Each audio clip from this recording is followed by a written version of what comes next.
Zalistujte si len tak pre zaujímavosť v rodinných účtoch, napríklad v rozpise nájomného z domovej správy. Možno sa na ňu už dobre ani nepamätáte. Jedno je však isté, že sa v ňom s určitou čiastkou ráta aj na úhradu domovníckych služieb, pri ktorých rozumieme nielen umývanie schodov, ale oveľa viac povinností.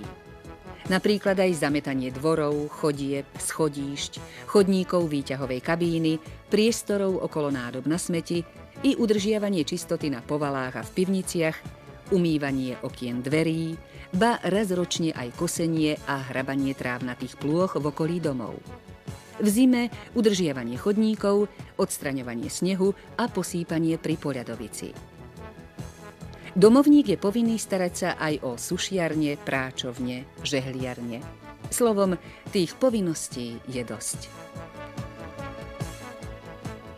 Tam, kde síce domovník je, ale povinnosti si neplní, zákonite dochádza k nespokojnostiam a sťažnostiam. Ďalšia sťažnosť nás zaviedla na Lunačarského ulicu, takisto v Petržalke. Tu si nájomníci všimli, že od nasťahovania sa do bytov, teda od novembra 1981 až po dnes, nikto neupratuje spoločné priestory, iba ak sporadicky. Občas kto si pozametá schody, no v poslednom období sa situácia v upratovaní ešte viac zhoršila.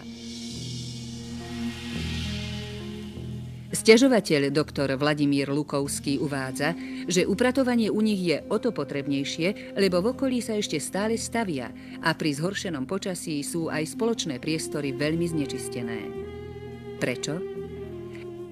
Na túto otázku nám odpovedá priamo domovníčka, ktorá zodpovedá za čistotu a poriadok v dome. No viete čo, takto. Ľudia sa sťažujú, lenže ja si myslím, že je právom, že sa sťažujú, lebo fakt si robia oni sami bordel. Jak sme sem došli bývať, ešte nebola hotová terasa, vyhadzovali skrátka smeti, všetko, čo sa dalo von. Potkanov sme tu mali, mravce tu boli, a to len z tej nečistoty. Jak sme upratali barák, behom 15 minút bola špina, potom tam našpinili, špáky, skrátka všetko.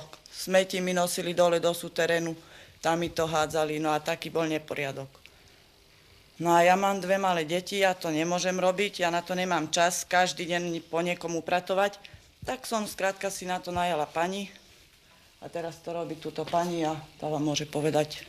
Najala som si pani, teda? Rozpráva nám domovníčka na Lunačarského ulici 10. Neprekvapí vás táto skutočnosť. Pravda, že zaujala aj nás.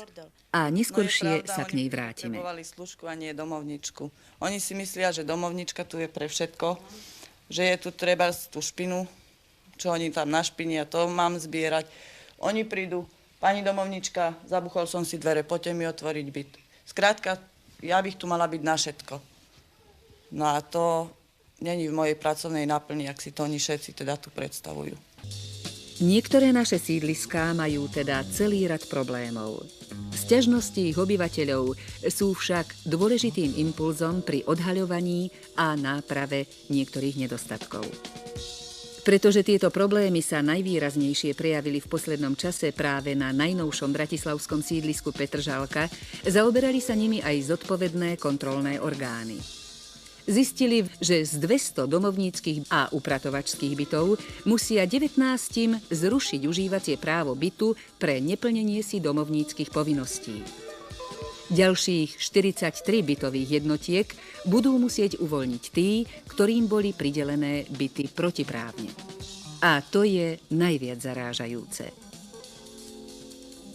Organizácie bytového hospodárstva národných výborov Slovenskej socialistickej republiky spravujú témer 290 000 komunálnych bytov a 12 500 nebytových priestorov. Celková hodnota tohto domového majetku predstavuje vyše 38 miliárd korún. Ďalšie miliardy stojí oprava a údržba domového a bytového fondu. Žiaľ, že týmto miliardovým hodnotám nezodpovedá starostlivosť domových správ a domovníkov, ktorí sú akoby predĺženou rukou bytových podnikov.